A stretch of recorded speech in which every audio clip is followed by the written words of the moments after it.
Hello, everyone. We would like to talk to you guys about peaceful protest. And today we got CJ Karman, the CEO and founder of Ezlogz. And he would like to tell you a little bit more about it. And what is the main purpose of the peaceful protest, and what truck drivers can do about this? The main purpose of this peaceful protest is to possible and to get this to FMCSA, Department of Transportation, to Congress, Senate, and basically have our voice heard, truckers' voice heard. Myself, for numerous of years, traveling the whole U.S. I was a broker back in 2011, safety director, so I know the industry from inside out. What this all started for me is we have a lot of customers, a lot of our good clients that work very hard, calling us on daily basis, complaining, crying, stating that, hey, we can't do this anymore. We can't feed our kids. We can't make payments for our trucks, and the list just goes on and on. And it's not just small carriers. We have carriers that recently 150 trucks plus called and they're saying, hey, we only have 20 plus on the road. There's not, help us out. And there's just a domino effect that's affecting everybody. And I said, you know what, this is just enough. We need to team up, unite as one, and we need to get out there and let Congress, let Senate know that there needs to be some kind of regulations out there. Something needs to be changed. Something needs to be done about it. Especially, hit me hard that during this pandemic, during time, this is COVID-19 time, brokers took advantage of truck drivers and just lowballed them so hard. Never in history that people had to haul loads so low. Loads dropping from $1.80 even lower a mile is ridiculous. Just overall abuse of the system. What we want to do is we want to put get awareness and put something in place where FMCSA, Department of Transportation, has some kind of regulation where they can cap off brokers at 15-20%. There's brokers out there right now that are already don't go, and we salute those brokers. There's different kind of, we're not saying all brokers are bad. There's good brokers, there's good shippers, there's bad shippers, there's good carriers, there's bad carriers. And another thing that we looked into and caught my eye as well is that there's a lot of people double brokering, and when people are double brokering, they're once again stealing from that truck driver that money that needs to go directly to that carrier, so they can kind of pass it on. But once it's stuck in other hands, it doesn't get passed on. The whole ecosystem of transportation gets affected. Once again, I believe that detention time needs to be paid. There's a lot of companies that don't pay detention time. If there's regulations for drivers, which have same, they have to apply for MC just do, yet they have a lot of different hours of service regulations, and brokers don't have such regulations. FMCSA came out and waived a lot of hours of service when COVID-19, drivers were driving for loads for COVID-19 related loads. They waived a lot of hours of service. However, the brokers took advantage of that and abused the system where they underpaid, that trucker. The trucker left his family, the trucker that hit the road during this hard time pandemic, risking his life, is ridiculous, and something needs to be done. Also, we're looking to parking. Also, as coming back, to me, me being a driver, I know the abuse on the road, and I salute. I take my hat off to you guys. You guys do very hard work, and a lot of hard work that is not taken, into accountability by the public. People don't understand all the hard work that is behind the wheel and everything that you guys do. I appreciate it. Thank you guys very much. I believe that we need to unite.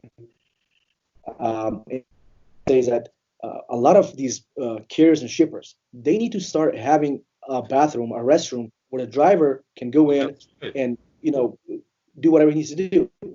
The whole point is, even back in the day when I was driving, and I know it's getting worse, even back in the day when I was driving, it says restroom not for drivers. And that's ridiculous. I mean, here we are, delivering this load, and yet you can use the things that I think that they need to have some kind of regulations to them. How we started is we started with Eastern European.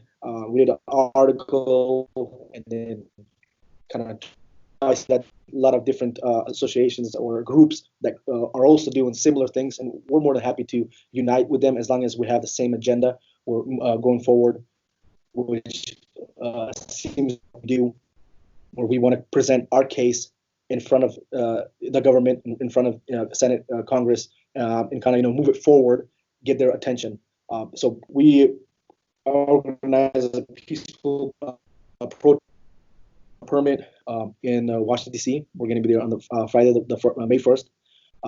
And yeah, so we're going to do that peaceful protest. We're going to move things forward thereafter. But do it by ourselves. We need unity. We need to unite and be stronger. Recently, President Trump thanked truckers, and he said, "Thank God for truckers." And I know that President Trump understands, just like he understands the economy, and how he stated that, regards to the economy, that he can work and make the economy stronger. But I believe that we all need to do our part and do it fairly. And once we do it fairly, the way it's supposed to be done, everybody will be back to success, and we'll be back on their road to success. But if we're going to start, pulling left and right and abusing the system, we will all fail. Bringing everybody together as one, and once we can unite, we can get our message across. And this is the country, the greatest country in the world, and the opportunity is there. You do it peacefully. People ask me, what exactly do we have to do? You can go drive your truck, your bobtail truck. You can buy your state capital. You guys, your team together. May 1st through the 1st, through the 4th. Do not get cheap freight. And thing that you will notice is that brokers, they will raise prices a little bit because what's going on, and they're going to raise the prices to keep people back on the road, and so that it does not have this little effect. So they will do that, just like we had ABRD, ELD, the waters, and then boom, we got hit again. So this is pretty much strike three, and strike three right now. If we're not going to do anything, we're going to fail.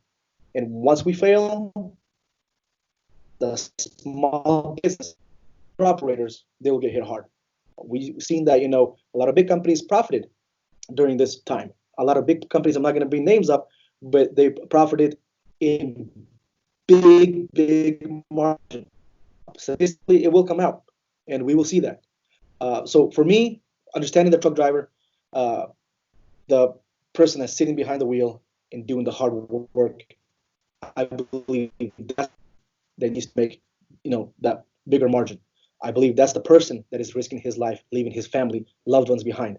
And the person that is pushing a couple buttons and going home back to his family, that is not the person margins. So that's kind of where it started. Triggered me, where I said, hey, this is enough. Enough of people calling, enough of what's going on in this industry. Something needs to be done about it.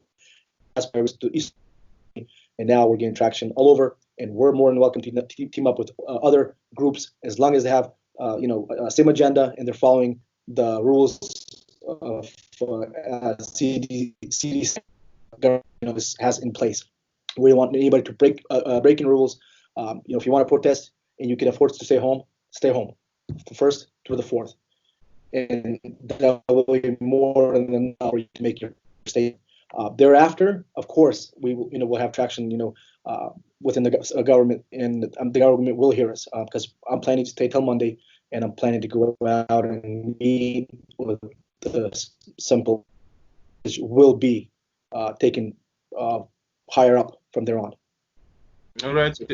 Thank you, Sergey, for your time. We definitely will spread the message around.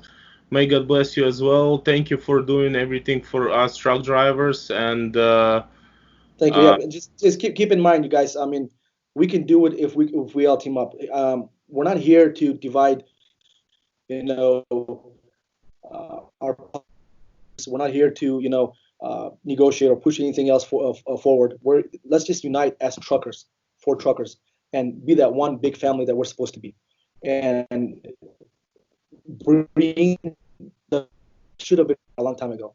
And I mean, it took this pandemic for us to realize that, hey, you know what, this is very bad. Another thing I want to bring up that people are saying, oh, well, there's that market regulation where, whatnot. You have to understand, yes, the demand fell a little bit because a lot of companies closed down, a lot of manufacturers closed down. We always have to understand as well as that a lot of home, so kind of leveled out. So you don't have nobody tell you that, hey, it dropped, drastically. It did not. And the statistic is out there, the facts are out there. You have to understand that, the toilet paper, food products, nothing dropped in prices. So you have to understand that somebody's keeping those margins, and the margins are staying the margins. I understand that, this protest may have a negative something on me, where people will look at me kind of negatively, especially brokers. But that's the risk I'm willing to take. It is what it is. I believe in fairness. I'm not here to divide anybody. Different kind of things here. I'm here to unite us all together. We can do it. There's a lot of things that's been done before. Just like the new hours of service, the proposed hours of service that are supposed to come out here shortly. If we can talk, and get things together, sit on as one team, as unity, we can get things done. Yeah, thank you very much for having me on. God bless, and I'll be in Washington D.C. on the 1st, and maybe we can go live, the story from Washington D.C. Thank you, sir. Thank you.